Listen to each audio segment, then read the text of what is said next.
네, 오늘 오윤혜 씨 모셨습니다. 어서 오세요. 네, 안녕하십니까. 예, 오윤입니다. 예, 약간 부셨습니다. 네, 감사합니다.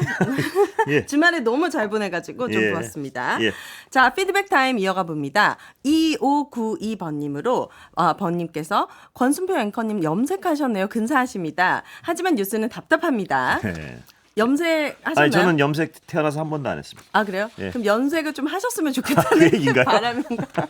염색은 안 하셨다고 합니다. 아, 예, 염색 한 번도 안 했습니다. 태어나서. 네. 예. 4061번으로 원래 설득은 정부 여당이 야당을 상대로 하는 행위인데 야당이 설득을 해야 하다니 답답하네요. 거꾸로 가는 것 같아서요. 예. 그죠? 뭔가 계속 진짜 거꾸로 가는 것만 같아요. 오늘 뉴스를 뭐 진행하는 저도 마찬가지지만 뉴스를 듣는 분들 다 어떤 답답하다는 그 한마디 키워드인 것 같습니다. 예. 네. 자, 8184번으로 영수회담 한 번 만나서 모두 이룬다는 것은 다소 무리라고 생각합니다. 자주 만나서 서로 협치하는 것이 맞다 생각합니다. 첫 만남에서 서로의 생각이 맞지 않는다고 비판하는 것도 옳지 않다고 생각합니다.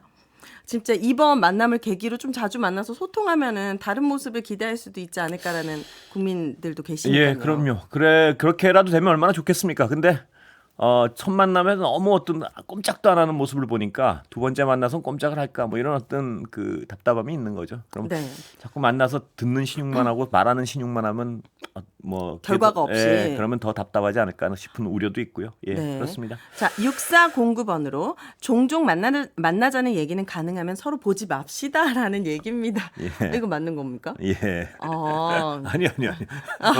딴 생각하겠습니다. 뭐냐. 왜딴 생각하시는 거예요? 네. 아니, 답답해서요. 예. 네. 종종 만나자는 얘기면 뭐 근데 만나자는 게 만나서 어떤 진전을 이룹시다라는 의미에서 종종 만나자 그러면 좋은데 그게 아니고 그래 또 자꾸 만나자 그러면 뭐 만나는 척하지 뭐 이런 어떤 의미일까봐 겁을 내는 거죠. 예, 답답한 거고. 네. 자, 4988번에 왜냐하면 오늘도 네. 700일 만에 처음 만났는데 그쵸? 그러면 어떤 이 정도는 내가 양보해야겠다 대통령으로서 그런 어떤 비슷한 게 뭐가 나오면 네. 그래도 약간 대통령이 변하고 있구나 이런 어떤 기대를 더 가지고 다음에 만날 땐 또 조금 더 변하겠구나 이럴 텐데 네. 뭐 변함이 전혀 없는데 왜 만났을까 이렇게 생각하시는 분들도 많을 것 같아요. 예. 그러면 야당이 바뀌어야겠네요. 저는 그래야 된다고 그럼 생각합니다. 야당이 바뀌려면 요구할 걸 요구하지 말아야 되는데. 아니죠. 더 강하게. 4988번으로 예. 민주당 대변인 박성준 의원 출연하면 59분 말하고 1분 들었는지 꼭 좀 질문해 주세요. 이건 질문을 이렇게 할까? 아까 그 발표에 85대 15로 얘기했다 그랬습니다. 그러니까 59대 1은 아니고요. 85분. 이건 다시 계산을 한번 해봐야 되는데 네. 85분 들으시고 대통령이 85분 말씀하시고 15분 들으시고 예. 그렇군요. 130분 중에요. 예. 그렇군요. 130 이거 계산을 해봐요. 130대 X는 85대 15 하면 네. 그래요? 근데 예. 85분하고 15분을 더하면은 아니 그게 아니고 비율이 이렇다는 얘기 같아요. 비율이 그렇다는 거죠? 그러니까 몇 분을 대통령이 얘기한 날 정확히 계산을 해내려면 85% 정도? 그건 아니 130대 X는 85대 15 네. 해가지고 댓글로 여러분들 계산 좀 해주시기 바랍니다. 제가 예. 매우 취약하거든요. 예. 네. 제가 괜히 하는 척했습니다. 네. 자, 오늘 가져온 뉴스로 넘어가 예. 보도록 하겠습니다. 오늘 검찰 관련 뉴스를 가져왔는데요. 검찰 내부에서 젊은 검사들의 이탈과 조직 고령화 문제가 거론되고 있습니다. 지난주 한 현직 부장검사가 검찰 내부망 e프로스에 올린 글이 기사화가 되었는데 어떤 내용인지 일부 소개를 해드리면 이 부장검사는 젊은 검사들의 퇴직 이유를 검찰 악마화 프레임으로 인한 자긍심 저하로 지목을 했습니다. 수년 사이 검찰개혁이라는 이름으로 공수처 설치, 수사지휘권 폐지 등 검찰의 권한은 대폭 조정됐음에도 일부 정치적 이슈가 된 사건 수사로 검찰 악마화 프레임이 강화되고 있다.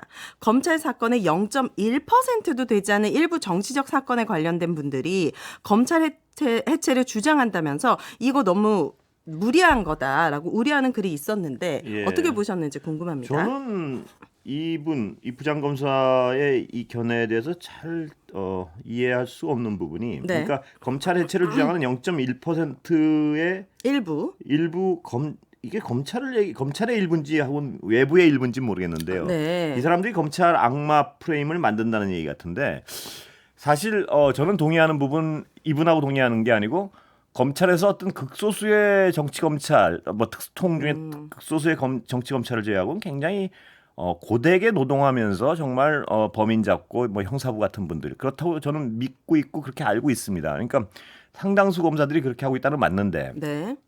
그렇다면 나머지 그 정치 검찰들 예를 들어서 0.1%인지 0.2%인지 뭐 0.5% 1%인지는 모르겠지만요. 네. 그 사람들이 만들어낸 어떤 세상이 뭐냐면 뭐 잘 아시다시피 뭐 친인척이라는 이유로 마약 사범도 막 네. 봐주고 뭐 자기들끼리 하는 거는 막 99만 원만 들어가지고 처벌 안 하고 네. 뭐 간첩 조작한 피해자는 다시 그거 했다고 다시 보복 기소하고 네. 혹은 뭐 대통령이 임명한 한 뭐 사람은 마음에 안 들면 뭐 권력 형필이다 이래놓고 아주 2, 3년을 탈탈 털어가지고 그 사람을 완전히 망가뜨려 놓고 네. 그러니까 이런 일들을 하는 분들이 물론 전 0.1%라고 믿고 싶은데 네.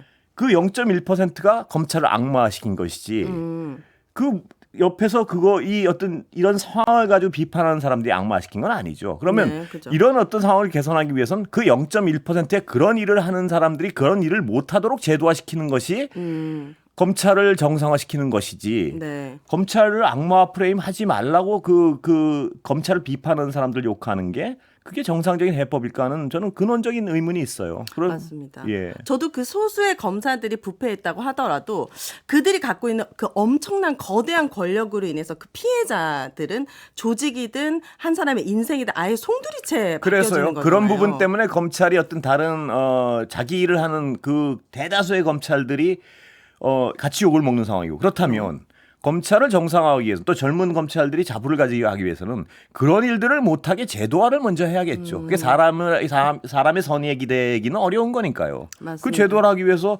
늘 얘기하는 게 수사와 기소를 독점하고 뭐 이런 부분들을 서로 견제하고 해야지 검찰이 왜냐하면 사람이란 건 권력이 생기면 악용하고 싶은 마음이 안 생기겠습니까? 근데 그런 부분들을 제도를 통해서 못하게 해야지 검찰이 국민들의 시선도 좋아지고 그다음에 네. 그 젊은 검사들이 자부심을 갖고 우린 국민을 위해서 일한다는 근데 약간 지적의 앞뒤가 안 맞는 것 같아요. 네. 예. 어쨌든 소수일지라도 개혁의 대상은 맞는 것 같다. 반드시 그 이뤄내야겠다. 소수가 개혁의 어떤 핵심이 되는 거죠. 그러니까 그 소수의 그런 행위를 막을 수 있게 제도적 개혁이 돼야지 검찰 전체가 살 수밖에 없지 않느냐 뭐 이런 거죠. 네네. 그게 없이 어떻게 검찰이 아무리 99번 옳은 얘기 하다가 네. 옳은 일 하다가 한번. 한 1% 0.1%의 검사들이 아까 말씀드린 그런 아주 엄청난 네, 일들을 피해. 반복해서 저지르면 네. 어떻게 국민 입장에서는 검찰을 신뢰할 수가 있겠습니까? 그렇다면 지금 보니까 법무부에 따르면 10년차 이하 검사의 퇴직이 2009년 19명에서 지금 2022년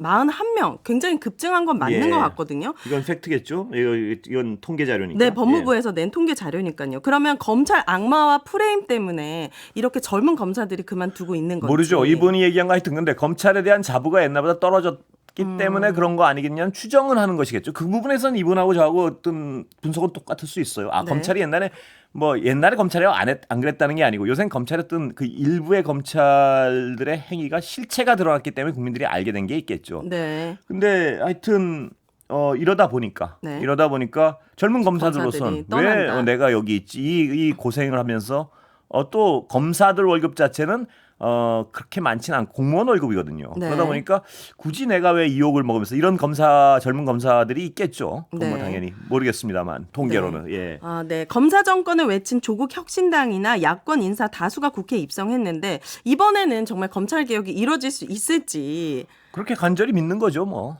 저희 국민들의- 바람이 있다면은 예. 약간 그 서울의 봄 그러니까 그것 때문에 알게 됐지만 하나의 척결이 그 이후에 이루어졌잖아요. 예. 정말 그 검사 내부의 반발이 일기도 전에 아주 놀랍도록 기습적으로 개혁이 가능하면 그 좋겠다. 어떤 하나의 말씀하셨는데 여러 평론가들 중에는 그 일부 정치 검찰들을 하나에 비유하는 분들이 많아요. 또 그게 네. 행태가 비슷하다고 생각하는 분들 많고, 네. 그 어떤 그 권력을 장악해서 이렇게 하는 행태가 너무나 비슷하다 이렇게 평가하는 분도 많고요. 네. 네. 자, 다음 주제로 넘어가 봅니다. 최상병 사건 외압 의혹인데요. 최근 대통령실의 개입 정황이 속속 드러나고 있고 항명죄로 군사재판에 넘겨진 박정훈 전 해병대 수사단장의 어머니가 처음으로 심경을 밝혔습니다. 먼저 직접 들어보겠습니다. 들어보시죠. 저도 아직까지 국민의 당원이에요. 절대로 이 미련을 버리지 않았어요. 이 나라를 잘해야 되겠다 이 생각을 가지고 참 안타깝게 생각을 하고 이러는데 이게 대통령 사람이 누구라도 잘못할 수도 있잖아요. 그렇죠. 혹시라도 뭐 어떤 경로 참이 일에서 그러시는지는 모르지만은 잘못을 했더라도 털어놓고 이렇게 해서 내 생각이 잘못했다. 국민들한테 사과만 하시고.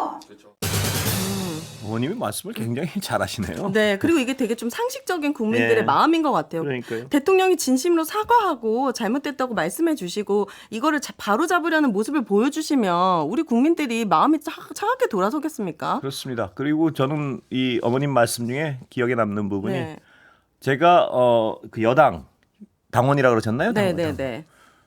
그러니까 그런 부분들이 보수 지지자들이 보면 굉장히 화날 것 같아요. 대통령의 이 최병 사건은 보수 지지자 입장에서 보면 되게 화날 것 같아요. 왜냐하면 네. 보수의 네, 여기까지 듣겠습니다. 안보가 보수인데요. 아, 예, 맞습니다. 여기까지 자, 듣겠습니다. 3부에선 김재원 전 국민의힘 최고위원 만나보고요. 오늘 하프타임 여기까지 할게요. 감사합니다. 감사합니다.